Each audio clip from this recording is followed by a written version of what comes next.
లేక ఏలినాటి శని నడుస్తోంది, శని దశలు నడుస్తున్నాయి అనుకున్నప్పుడు ముందు నుంచే ఈ ప్రకారంగా చేస్తూ వచ్చినట్లయితే గనక మనకి ఎక్కడా కూడా తట్టుకోలేనంత విపరీతమైనటువంటి ఆర్థిక ఇబ్బందులు కూడా రాకుండా ఉంటాయి. ఇలా మనల్ని మనం సంరక్షించుకునడానికి గాను ఈ పరిహారం చాలా అద్భుతంగా ఉపయోగపడుతుంది. ఇటువంటి మరిన్ని విభిన్నమైనటువంటి అద్భుతమైన పరిహారాలు తెలుసుకోబోయే ముందుగా సోమవారాన్ని పురస్కరించుకొని మనకి తుష్టిని, పుష్టిని కలగజేసేటువంటిది, సమస్తమైనటువంటి ఉపద్రవాల్లోంచి బయటపడవేసేటువంటిది, మృత్యుదోషాలు రాకుండా సంరక్షించేటువంటిది, పరమేశ్వరుడు యొక్క పరిపూర్ణమైనటువంటి అనుగ్రహాన్ని మనకు అందించేది అయిన మృత్యుంజయ మహామంత్రాన్ని శ్రవణం చేద్దాం. మృత్యుదోషాలన్నింటినీ కూడా ప్రాళద్రోలుకొని సుఖంగా హాయిగా జీవనాన్ని సాగిద్దాం.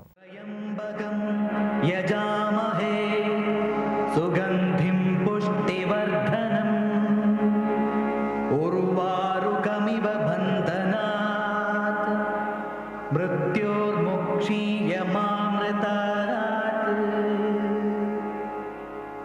త్రయంబకం యజామహే సుగంధిం పుష్టివర్ధనం ఉర్వారుకమివ బంధనాత్ మృత్యోర్ముక్షీయమామృతాత్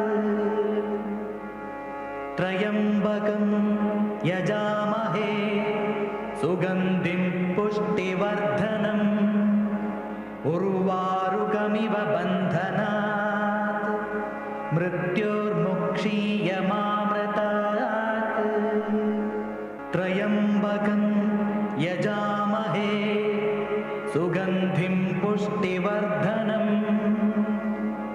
ఉర్వారుకమివ బంధనాత్ మృత్యోర్ముక్షీయమామృతాత్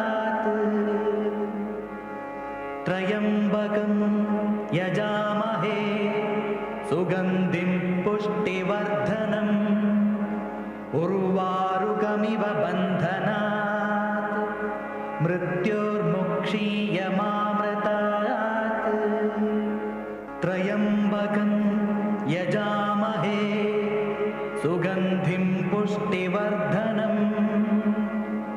ఉర్వారుకమివ బంధనాత్ మృత్యోర్ముక్షీయమామృతాత్ త్రయంబకం యజామహే సుగంధిం పుష్టివర్ధనం ఉర్వారుకమివ బంధనాత్ మృత్యోర్ముక్షీయమామృతాత్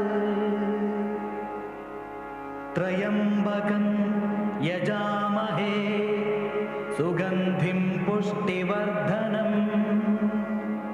ఉర్వారుకమివ బంధనాత్ మృత్యోర్ముక్షీయమామృతాత్ త్రయంబకం యజామహే సుగంధిం పుష్టివర్ధనం ఉర్వారుకమివ బంధనాత్ మృత్యోర్ముక్షీయమామృతాత్ త్రయంబకం యజామహే.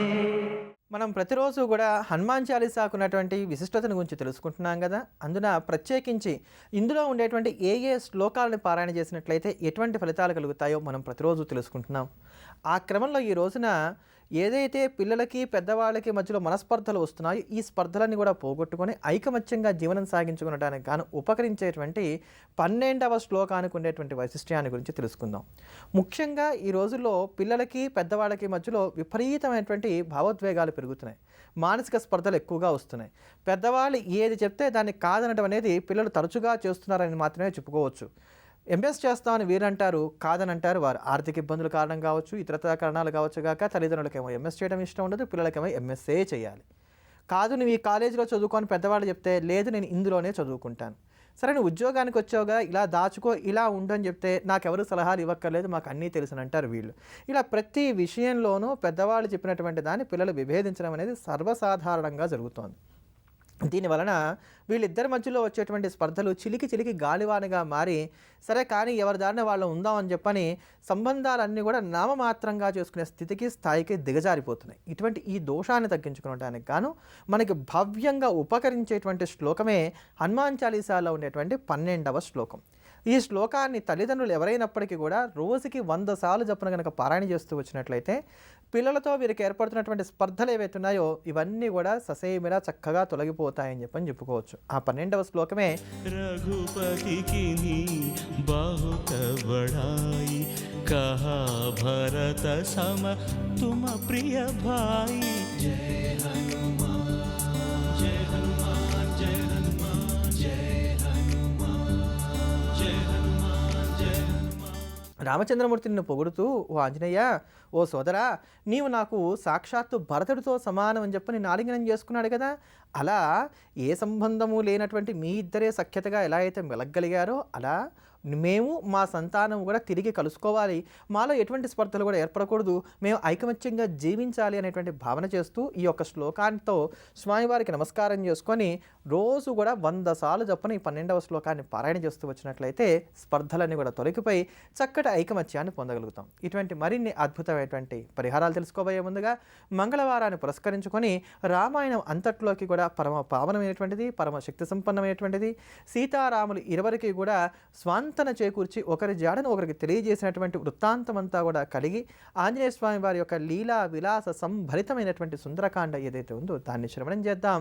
సుందర స్వరూపుడైనటువంటి హనుమత్ కటాక్షానికి పాత్రలమవుదాం. వానరోత్తమా ఒకసారి నిలుమా, నా శిఖరాల శ్రమ తీర్చుకొనుమా, కందమూలములు ఫలములు తినుమా, నా పూజలు గొని మన్ననలందుమా, శతయోజనముల పరిమితము గల జలనిధి నవలీల దాటిపోగల, నీదు మైత్రికడు ప్రాప్యము నాకు, నీదు తండ్రి కడు పూజ్యుడు నాకు.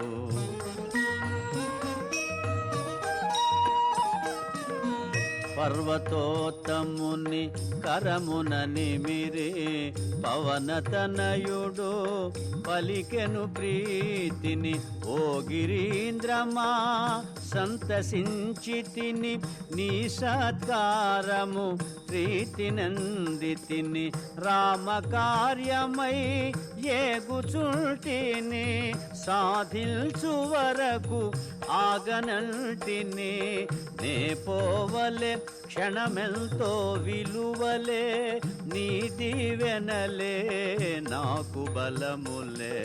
శ్రీ హనుమాను గురుదేవులు నాయద పలికిన సీతారామ కథ, నే పలికెద సీతారామ కథ.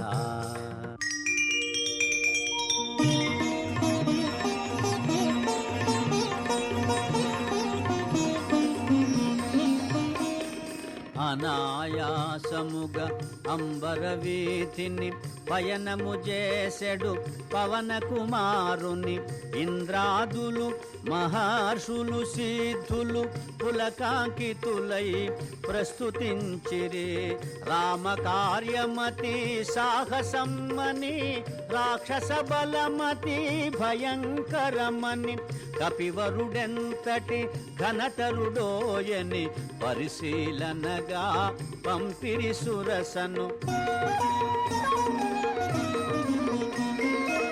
ఎప్పుడో నన్ను నిన్ను మృంగమని వరమొసగి మరి బ్రహ్మ పంపెనని, అతిగా సురస నోటిని తెరచే హనుమంతుడలిగి కాయము బెంచే, ఒకరినొకరు మించి కాయము బెంచిరి, శతయోజనములు విస్తరించిరి, పైనుండి సురలు తహతహలాడిరి, ఇరువురిలో ఎవరితో గెలుపనిరి. సురసముఖము విశాలమౌటగని, సూక్ష్మ బుద్ధి గొని సమయమిదేనని,